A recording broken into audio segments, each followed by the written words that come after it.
Hi, everybody. Welcome to the Lost Traveler podcast. I'm your host, Henry Cameron Allen. And today I have a wonderful guest who I've been very excited for some time to invite, Linda Duong, who is the founder of Three Hearts Connection and who has written an amazing book called Connection, the Currency to Happiness. Is that correct? Yes, Connection, the Currency to Happiness. I am Access so your happiness right here, right now. Right now, exactly. Right now, well, with or without $1 million. Right now is the time because this is all we've got, right? Yes. Well, I'm really thrilled to talk to you not only about the book, but about your life and your work and what led you to this now, because we both have a varied and interesting and quite unique history, don't we? First of all, where were you born? I was born in Vietnam at the end of Vietnam War. So it was very minimal compared to children here in the Western world. You know, like I live in Australia. I live in Sydney, Australia. So the children here have everything. You know, they have literally everything in their fingertips. You know, if they want to know what Mongolia look like, they just get on YouTube. They just type it in and they see the country. They can see the food. They can hear the language. You know, they can see the scenery, everything. Whereas for me at the time, all I've seen was black and white TV, black and white photos, and I did not even know what a computer looked like. So that's how basic it was. We didn't even have, you know, it was very new, the technology. We didn't have mobile phones. We didn't have laptops even, you know, we didn't have the internet. We couldn't look anything up on Google or YouTube, right? Yeah. One of the things that I remember in your book that you talked about growing up the way you did in Vietnam, very large family, 12 kids, is that right? 10 children. Oh, 10, yes, amazing. Yes. So when you say we have a long history, you were referring to your family background as well, is that right? Yeah, well, we've both traveled quite a bit. Yeah. Right. Yeah. But as you say, I lived in a privileged world where even in schools, we had maps and globes and things like that. I remember you referencing in your book that you had never seen a map or a globe. No, I never seen a map. Any image of the world. No. So I never seen a world map. I never even seen the globe model. So I literally came from a really, really basic world. Yeah, absolutely nothing much compared to kids now. Yeah, I did not even have plastic toys. You know, didn't even have Barbie dolls. Soils and stick was what we play with. Maybe better. in some sense, yes, because it was for creativity. That's why I'm very creative. Well, and also there's something that and you also talk about this in your book is connection to the natural world that I think a lot of first world kids, you know, I don't like using the terms first world, second world, third world, but you know, people that are coming from developing countries or countries that have just been ravaged by war, that don't have even sometimes electricity or plumbing in their house. Coming from a more privileged culture in that sense that there are those conveniences, right? Yes. I grew up in that world. I grew up in a world where I didn't have to worry about anything. If I wanted something, I just plug in the radio or, you know, whatever. What was school like for you growing up? Did you enjoy it? Did you like school? What did it look like in Vietnam at that point? Oh, no. School wasn't exactly like what the kids have here. So you know how you mentioned earlier about the resources, the electricity. We actually have often blackouts. You know, we would lose the electricity. We have really restricted water usage. So now when I see water being wasted, it hurts me because, you know, when you experience the time when those things were precious, you know, and so I always say to my children, you know, don't ever waste water because without water, you can't even grow food. And with schooling here, they are so lucky, right? The teacher invests so much time in making it fun for them to learn. Whereas for us, you'll be lucky if you get to go to school. And no, school wasn't fun for me, especially during the kindy year and the first couple of years, especially in kindy. I had a teacher who was really tall, big, with big glasses, curly, big hair, shiny belt, shiny shoes, red lipstick, like really poshy kind of looking, and with a cane. You know, you probably understand back then. To catch naughty kids, and every day I would get so scared, and I would just sit and making sure that I am a good girl so I don't get in trouble. So school wasn't that fun, and also the environment was a bit unstable at the time, you know, and so we would be worried that anytime we might need to pack up and go home and be safe, that kind of thing. And so no, it's not as fun as the kids have these days. But Well, I and must say, yeah, go ahead. pardon, sorry, we have a bit of crossover. But I must say, my schooling isn't predominantly from school. Interestingly, my schooling, my nurturing, and my growing up was a lot from my family, my parents, and the cultural background. So it's actually a lot of that. That was what allowed me to build up my bank of collective wisdoms.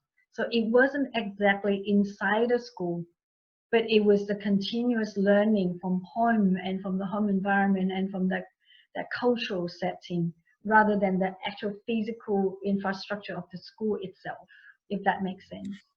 It totally makes sense. So And like you, it's the real yeah, life lessons.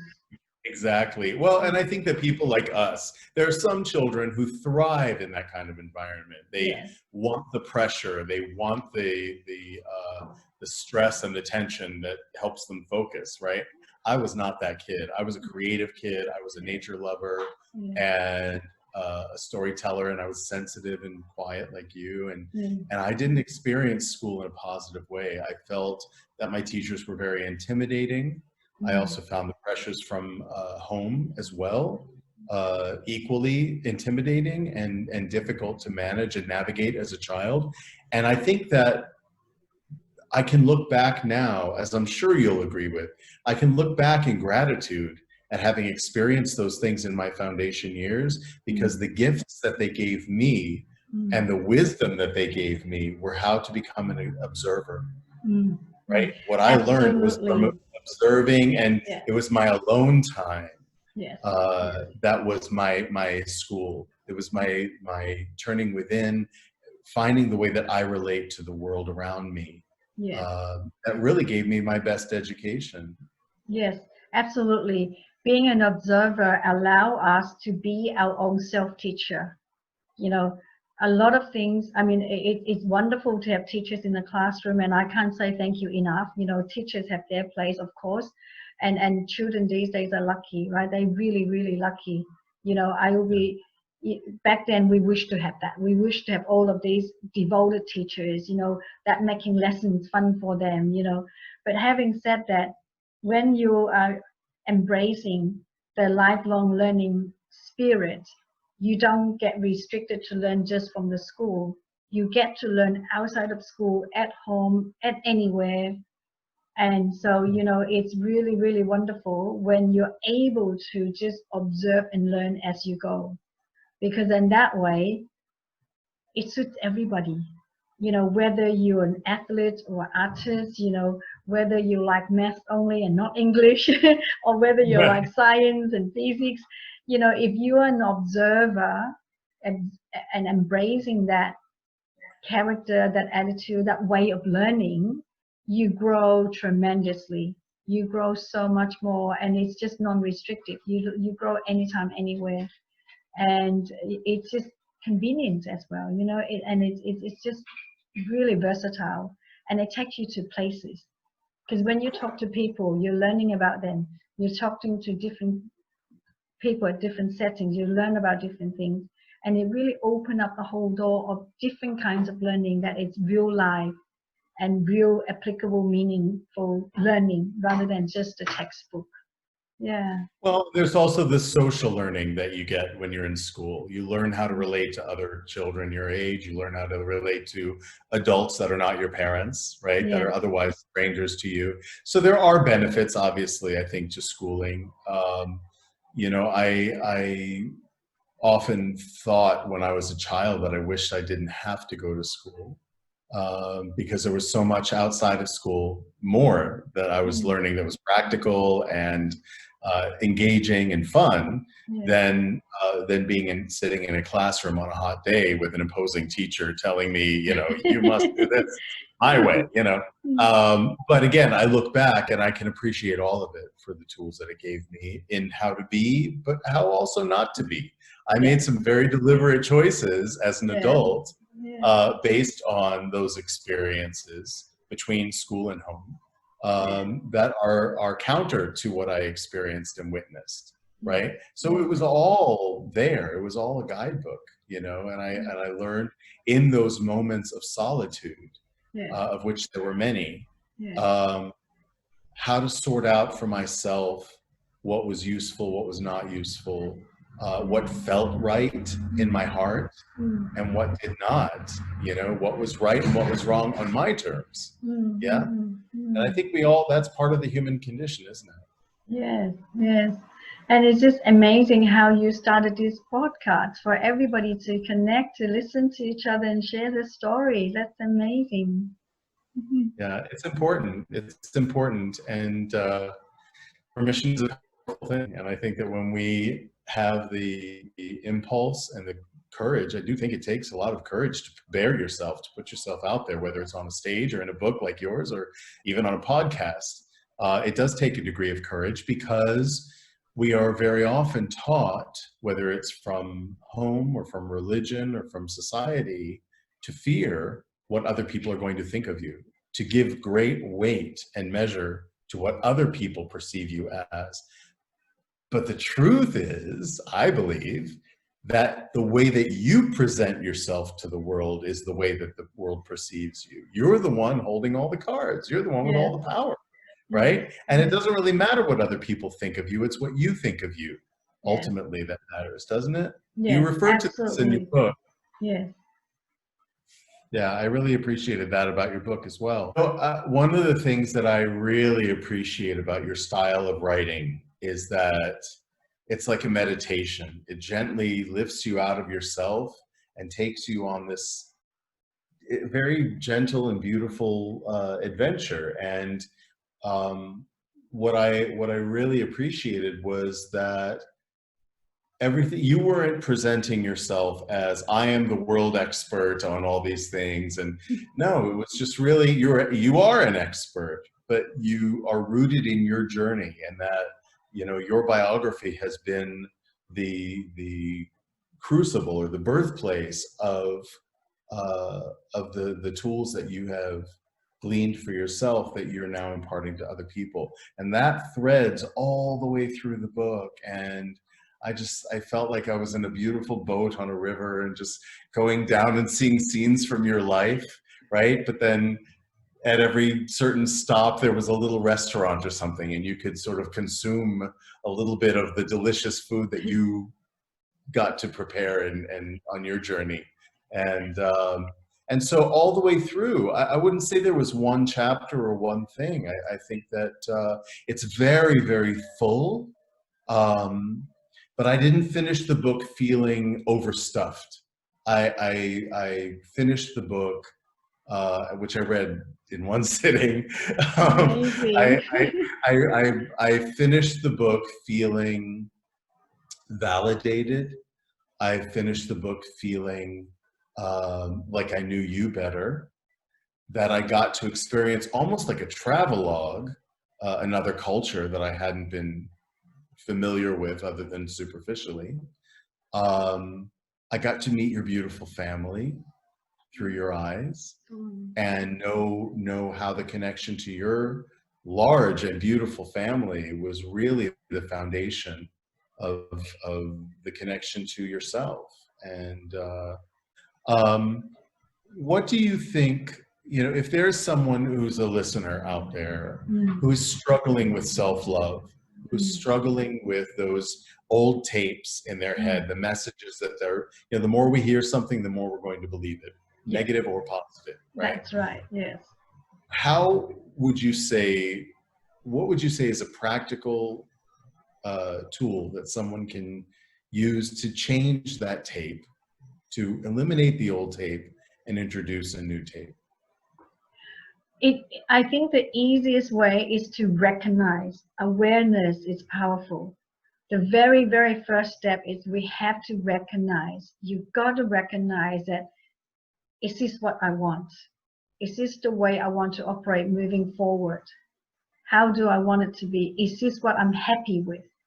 If you're happy with that dialogue, of course, then nothing needs to be changed, obviously, right? So Right. you've got to recognize first whether you're okay with that. You've got to recognize first whether you're happy with it. Is that how you want to be from now on, here on? Not in the past. The past is of the past. The past is already what already happened. We can't go back to change the past. But all we can ask is now, from here onwards, am I happy with the way things are working? Am I happy to continue with this way, this mode of living, with this identity of me, of who I am? So that's the very first powerful step. Once you establish that, once you have that awareness that either yes, I'm okay to stay this way, then nothing needs to be done. Or no, I'm not okay with this way. Then the next step is, okay, what do you want to be? Am I okay with it? No. What would you want to be, and how would you like to be? So I teach 3 very powerful questions in the book and in all of my talks very often. It can apply to anybody, anytime, any situation, even if you're the king, the queen, or the president. First of all, you ask yourself, what am I doing? Once you already know who you are, once you already know that I'm not happy with this, I want to be something else, that means you already know who you are, right? Once you already know who you are, what am I doing? Is the first question. What are you doing? Just simply ask yourself, what am I doing? Why? The next question is why? Why are you doing what you're doing? Knowing your why is so powerful. It's so, so powerful. Why are you doing what you're doing? And then the next one will take you to a whole new level, regardless of where you are. How can I do it better? How can I do it better? So the 3 fundamental questions you can apply anytime, anywhere, any age, any situation, any rank in your life. And it's the 3 most powerful questions. If you could take away anything today, just apply these 3 questions, regardless of where you are. If you need to take a step back, then ask yourself, who am I? Who am I? Who are you? Not meaning just your skin color, your hair, but really the core of you, your value. What value do you hold that makes you you? So define yourself first. It doesn't mean that, you know, a millionaire or billionaire or a fashion designer or an artist, that is just the outside the shell. We're talking about the core of you, the inside of you, what makes you you, you know. And so once you have that identified, you will move forward so powerfully, so powerfully. And then the next thing is just bear the 3 questions with you every day, everything you do. What am I doing? The minute you ask yourself, what am I doing? It brings you to the present moment. You know, we have so many million thoughts in our mind throughout the day, right? We just like robotic, moving from one task to another. I've got to pick up kids and I've got to cook and I've got to do this, I've got to do this. But if you just take a moment and say, what am I doing? Oh, I'm cooking. Okay. Why are you cooking? Who are you cooking for? Just for myself, just for my family? Because if it's just for myself, I can do everything that I like. I don't have to care who else don't like it because it's just for myself. But if it's for the whole family, I've got to be considerate who likes what and who has allergy and whatnot. If it's for a guest or a party, can you see how if you just bring yourself to the present moment rather than you just go, and then go, oh, I forgot that and I forgot that because you're absent-minded. So what are you doing will bring you in the present moment, here and now, powerfully. And once you're in that powerful stance of why, Why am I doing this? Because, we have people go through lives that, I thought I want that, and they work so hard for that goal, right? Because they forget their value. They haven't identified their value. They thought that if I go for the corporate job, that's what's going to make me feel good, right? And they work so hard to the corporate level after so many years of exhaustion, and then they realize, is this really what I want? What am I doing? What am I doing? And then they realize this is actually not what I want, and then they go into a defeating mode. Whereas right at the beginning, if anybody's listening, and you can restart this anytime if you feel like your life needs to restart, anywhere, any age, it doesn't matter. It's asking yourself, who am I? What value do I hold? What makes me me? What brings me joy? What makes me feel sad and hurt? Once you identify that core of you inside your heart and soul, not just your flesh and your outlook, but inside of you, what makes you and you in your heart and soul, then everywhere you go, everything you do, what am I doing? Why am I doing it? And how can I do it better? If you Absolutely. apply these 3 questions, including the bonus one of identifying yourself, you're already winning. You're already operating from a powerful stance, and you're already a powerhouse. There's nothing's going to stop you if you could apply And that all the time. you're already a master. You're already a master. When you have those 3 things, you're already a master. And it doesn't, like you say, it doesn't matter what age. Actually, it's so good. I'm smiling here because it's so good to hear this outside of my own head, because this is precisely what I've been teaching in not only my coaching work, my life skills mentoring, but in my theater work. I do a lot of playwriting workshops with very young children, sometimes as young as 4 and 5 years old. And I teach them this concept. Who is the character? What do they want? How do they go about getting it? When you have these 3 things, that is the beginning of everything to be able to tell a story, to create a story, right? And it could be a fictitious character, but hopefully what these children are learning is that you can also apply this to your own story and to your own self, and to put you in the driver's seat of your life, right? To know who you are, to know what you're doing and why, and then how to get what you want, right? To start on that journey, you're writing your own story all from the beginning. And so to be able to teach these things from the early childhood onward, and some of us don't get it in early childhood. We don't get it at home. We don't get it at school, certainly, right? But it's never too late. You could be 90 years old, right? And that's why all of my work is self-empowerment, and it focuses on self-leadership. Because when you can lead yourself, you can lead others better. When you can lead yourself, you can be a better parent to lead your children. You can lead your community. You can lead your country very differently than leading from the egocentric self. When you lead from your heart and soul, right? Knowing your why all the time, you lead completely differently. And that's also when you ask those 3 questions, how can I do it better? That's when you really become the captain of your ship. That's when you really are in a position to lead your own life and create your own destiny. And that's also what has allowed me to achieve every single dream I have in my life so far. So far. More to So come. many. More to come. More to You know, come. and I think this also addresses the spiritual part of our humanity. In the religions, the world religions that I'm aware of, this model is also presented as a description of the creative force of the universe, right? What people would call God, right? Or Buddha, or whatever. And so I think that it's really important to reflect upon how this affects your spiritual path. I think no matter what religion or spiritual doctrine that we learn growing up, right? Every one of them seems to say the same essential message, that we are, call it, created in God's image, or that we are a reflection of the divine, right? Which means that we are imbued with all of those same qualities as the creative force of the universe. So who are we not to be creative forces for our own lives and for the betterment of the world? I think we're at a very pivotal time right now in the world history, in every country all around the world, right? We are given now an opportunity to find solitude, and for some more than others, a degree of isolation.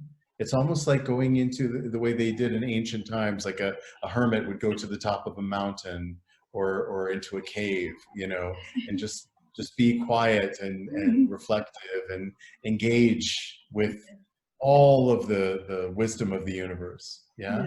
And they emerge from that solitude with certainly more wisdom than they went in with. Right? Absolutely. Has that been your experience too? Yes. So this, ever since this pandemic happened, it really brings me back to the way of life in terms of the speed. Brings me back to when I was like in Vietnam, because back then we didn't have technology, so it wasn't at such a fast pace speed. You know, it was a lot slower, and life has balance. And so this is exactly what it's leading me back to. So when people say, oh, this is the unprecedented time, or this is something new in the history, to me it isn't. And I know it sounds crazy, and I know I don't look that old, but sometimes I feel like I come from the ancient dinosaur world where I lived through different generations. Because back then, really, it was just really basic. And there's no technology. It's just humanly connection. That was exactly what it was. But then somehow life has traveled forward, and we all improving each day, and the world has become better. But it seems as if we travel a bit too fast, and now we've been reminded to slow down a little bit. And How do you so deal with that as a parent, watching your children? How old are your kids? my son is 15 years old, and my daughter is 12 years old. So how are you imparting this balance to them as a parent? Because I know it can feel very overwhelming to parents, especially of teens and preteens, with so much technology, so much from video games to TikTok to Instagram. I mean, it's all in the machine, isn't it? And and especially now with the pandemic, those in-person connections are fewer. And how do you bridge that gap with your kids in this day? With children, how do I do it? It doesn't just start now. It started since the day they were born, because obviously I have that in me myself. That's the value I hold. So then therefore, as soon as they were born, they were baby, balance is the one main value that I hold, right? A few core value. That's one of the few core value. In fact, that is one of the most important one. And so I have already instilled in them as they were growing up. So it's not just now. So we would have days like, you know, we would have outgoing days, and we would have home days. And when it's home days, it's really home day, and we value it. And we don't just sit there, just sit in front of TV. Right. We would still do engaging activities so that they still feel enjoyment at home, so that they still enjoy being at home and not craving to be outside. And having said that, this might sound quite unusual, is that they actually crave home time. So we have established, you know, outing days and hometown days, and when it's home days, we do really meaningful activities when they were little, that they loved it so much that, you know, every now and then when we have too many outings, you know how it's like some period of your year, like Christmas and other times that there's a lot of outings, they would actually crave home time, because they recognize that balance, they recognize the goodness, that feeling of how it's like to be a bit more quiet and have that balance and have that quality engagement, to have that quality connection time at home with each other and with themselves even, you know, to nurture their own connection and engagement in a quiet way. So they actually crave that. As they're coming into themselves as adolescents, do you find that there's any pushback as they're not at sort all. of Not at all. establishing their own? it's still quite similar. They still have this balance of wanting to stay home, and of course that now that my son's 15, he does want to go out with his friends into the city, right? So there are those times, but still they do value their home time. So there's still very good balance. And of course, by this age, he used computer more than when he was little as well. But still, there's this constant message that they do know that they need to be balanced. And so for somebody who need to start right now, is that as parents, we can't avoid it, but to have to model it ourselves. We have to model it ourselves in order for the children to come on board, to be on the same journey with us. Or it would be finding ways to break that pattern and to introduce a new way of life, but not to view it as a problem. If you view it as a problem to fix, it will be more challenging. But if you view your situation as, I'm going to introduce something new and make it more enthusiastic about it, make it like, passionate about introducing the new style, connecting, the new way of staying home, the new, whatever you call it, new way of life, essentially. But you make it something like an activity that you're going to introduce, and you invite them on board. So when I do parenting coaching, it's very practical strategy that we use that can apply straight away. So I started as a parenting coach, and then slowly it extends to business mind coaching, because the moms will have the business and we extend it. Yeah. And then when people found out about my book, when they found out that I came to Sydney, Australia without a word of English, so then I help writers. And when they found out that I was really shy when I was little, I still am shy by nature, but somehow now I speak to like hundreds of people around the world, and I've been on shows that has more than 1 million viewers. So then I got speakers come to me as well, and then I got change makers, and then I got CEOs and leaders, and so now I'm leading 3 Hearts ambassadors. So I kept extending, but you will see the theme is the same. The theme is self-leadership. It's how we lead ourselves, because if you could lead yourself well, it doesn't matter what situation, what circumstances, you still be able to lead yourself. You still have that groundedness to lead yourself. And so for someone to answer your question, what a long way to come back to the question is that if you want to re-establish balance in your life and in your children's life, don't think that there's a problem and you have to fix. If you see it as a problem to fix, often the challenge, the resistance will be stronger and bigger. But if you see it as in something new, it's like taking on a new project, a new way of life, a new activity, a new something, it brings about enthusiasm. It brings about new passion. And then you can inspire other people to come along. And you can find the common ground even in your family, right? You can get to know your children on a completely different level when you have that discussion around the dinner table or whatever, saying, what kinds of things do you like?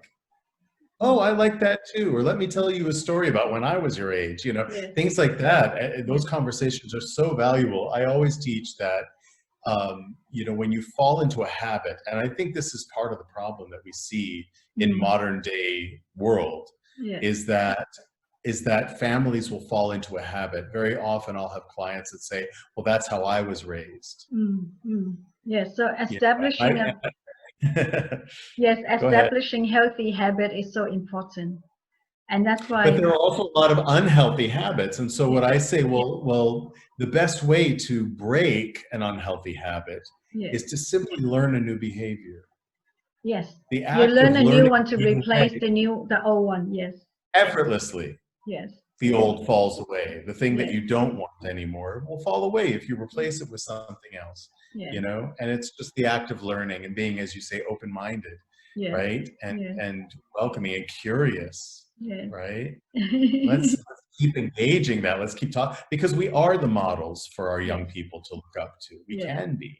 Yes. But we have to master those 3 things first in ourselves. Right? We can do that. When I come to the end of a great conversation, I always ask my guests to reflect on 3 things that they would like our listeners to draw from this conversation, to reflect on in themselves. What are 3 things, thinking back, that you would like people to walk away with? I think the most valuable thing I find that I find that helps me and also help my audiences, it's still those 3 questions. You know, first of all, identify yourself, re-establish yourself. If you've been lost, this is a lost travelers club. If you have been lost a little bit, find yourself again, re-establish yourself, know who you are, and then really just apply those 3 questions powerfully. What am I doing? Why am I doing it? And how can I do it better? I think if you could take this as a mini so-called coaching session, that will be your most valuable, powerful coaching moments. If you just apply those, and really, it doesn't matter what age you are, what situations you are, wherever you are in the world, you could still use that. That would be Absolutely. what I would say. Yes. Well, and so many of these things you talk about in your book, the currency to happiness, access your happiness right here, right now. Exactly. I think, you know, I will put a link to the book on Amazon in the description of this podcast, as well as a link to Linda's website. If you would like to engage with her more personally, directly, you can go to that link. If you would like to, and I hope you do, purchase the book, then please do that as well. I know that a portion of the proceeds of the book go to support charity as well. So it's touching many people. Just the simple act of the purchase of a powerful book will benefit not only yourself, but many others as well. Thank you so much, Linda, for being here and for spending this time with me and sharing your wisdom. And I hope to do it again very soon. Thank you so much for having me on the show, Henry. Thank you. Bye for now. Okay. Bye-bye.